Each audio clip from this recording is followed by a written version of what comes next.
In today's video, we will be going over 5 books that I recommend you read before investing in real estate. And these 5 books helped my wife and I grow a portfolio of real estate worth over $1 million by the time we were 25 years old. But honestly, these books will be greatly beneficial to anyone, whether you are just starting in real estate, have a couple properties, or you just want to learn more about different strategies in real estate investing. So make sure to watch through all 5 book recommendations because they will help you in different parts of your real estate investing journey. And if you are interested in one of the 5 books that I will be talking about in today's video, I am linking all of those down in the description below for your resource. What's up, everybody? Welcome back to my channel. If you are new, my name is Evan Phoenix, and this channel is all about real estate education and my journey to financial independence through real estate investing. So if that's something that you're interested in, consider going down and subscribing below. The first book that I actually read cover to cover was Rich Dad Poor Dad. This was recommended to me by a former basketball teammate, and he basically said, look, if you want to understand money better, and if you are looking to invest in cash flowing assets, read this book. Looking back on it, this is the book that launched my financial literacy learning, and it honestly made me look at money at a totally different perspective. So essentially, to prove his point in the book, the author takes his biological father and his friend's father and compares the two.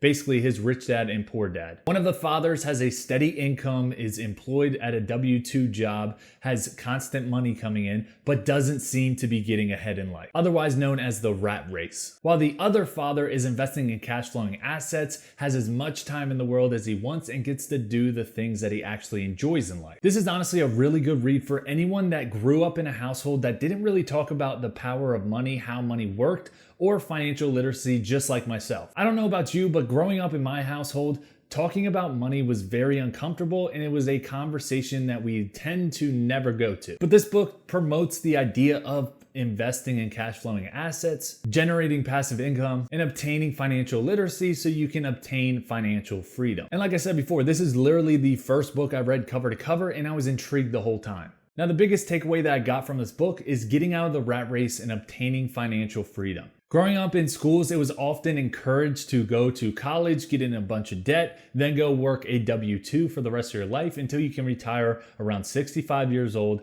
where you only have about 10 to 20 years of your life left that you can actually live. And although it's getting more and more normal, it's also kind of frowned upon when someone goes off and creates a business or is an entrepreneur, saying that it is too risky and it's not safe enough. But sometimes in life, you have to take risks, and I like to call real estate investing calculated risks. Now, for real estate investing specifically, I took a ton of information out of the rental property investing book by Brandon Turner and BRRRR. And I would go as far as saying that this is the book to read about how to invest in real estate, as they break it down into a step-by-step process. And in this book, you will literally learn everything you need to know about finding a market, picking a property, analyzing that property, funding that property, and so much more. Literally, if you are starting from scratch and you don't have a lot of education on real estate investing, this is the book for you. It tells you everything you're going to need to know and the processes that come with it. I found this book extremely valuable, especially when I was in college and I purchased my first rental property. And the last thing that I'll say is that this book offers a ton of real life examples from Brandon Turner.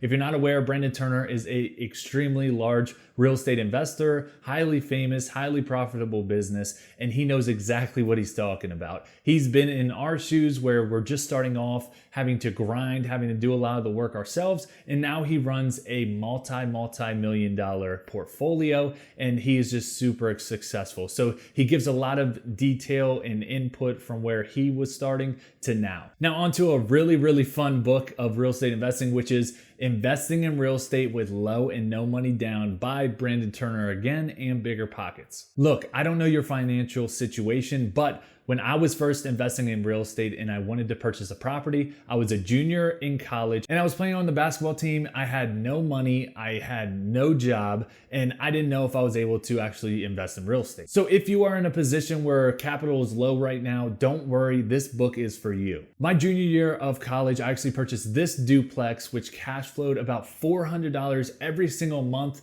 by only putting $6,500 into the property. And the reason that I was able to purchase this was because I read the book on no and low money down investing. In the book, they gave a ton of great strategies, but one specifically stood out to me, and that was seller financing. Seller financing is basically, instead of going to the bank where you have to have job verification, you have to have 2 years of work history, and you have to have a certain amount of money in your bank account, you can go straight to the seller and negotiate all of the terms. And they didn't even pull my credit when I purchased this property. And I made out well, but you can do seller financing with $0 down. I've known multiple people that have done that, and I've personally done that in the past year. What I'm trying to say is that when you're first getting started, it's extremely hard to get a hold of capital. So this book gives a lot of strategies for you and someone that may be in your shoes to actually invest in real estate, get the experience, and grow your portfolio. And without this book, I probably wouldn't have invested in my first property until a couple of years later. Now, this may be the most popular investing strategy in real estate in general, which is the BRRRR Strategy. It is the BRRRR book by David Green. Basically, what the BRRRR Strategy means is to buy, renovate, rent out, refinance, and repeat. Basically, you would go out, buy a property that's valued under market. You would then renovate that property, bring it up to today's standards, raising and forcing value into the property. You would then rent it out for maximum rent that you can get for the area. You would then go to a bank, have them refinance the property, paying off the loan that you originally had, and taking money out for you in your pockets. From there, from the profits you get from the refinance, you would take that and go invest in another property and do it again, basically reusing your original capital. I think it's so important to know this strategy, and it's so valuable to a real estate investor, especially when you're first getting started, because you may know that it's extremely hard to save up that initial down payment for a property. So all you have to do is save up that first initial down payment and renovation cost, and you have to implement that into a house, refinance, take that money back out, and you can use that same money to go buy other properties. I will say that there's one misconception when it comes to the BRRRR method, and that is if you do not take out at the refinance all of your initial capital that you put into the deal, then it wasn't successful. And no, that's what you call a home run. Let's just say you put 60 grand into a property to purchase it and fix it up, and you go to refinance. Let's say you only take $45,000 back out of that property, and you have to leave 15 grand in. Well, you just put 15 grand in for a cash flowing asset that's up to date. You don't have to worry about repairs or maintenance for a long time. And you have $45,000 back in your pocket to go purchase more rental properties. In my eyes, that's a win, and even if it's a little bit lower, that's okay. You do not have to pull out all of your initial capital in order for this to be successful. But seriously, I highly suggest you checking out this book. Okay, so for the last book, you may be a little confused, but hear me out. The book Who Not How is a great book and a great read, especially for your real estate investing business. Now, a lot of people think when you start investing in real estate that you just got to take care of the properties and you're just a landlord, but really you are running a real estate investing business. And in order to grow a real estate investing business, I think this book is perfect to help change your mindset and help you grow that business. The book focuses on the concept of who is going to help me achieve my goals rather than how am I going to do it myself. And the book focuses on the main point of knowing your skills and knowing your weaknesses. And with your weaknesses, go out, find people that can actually do your weaknesses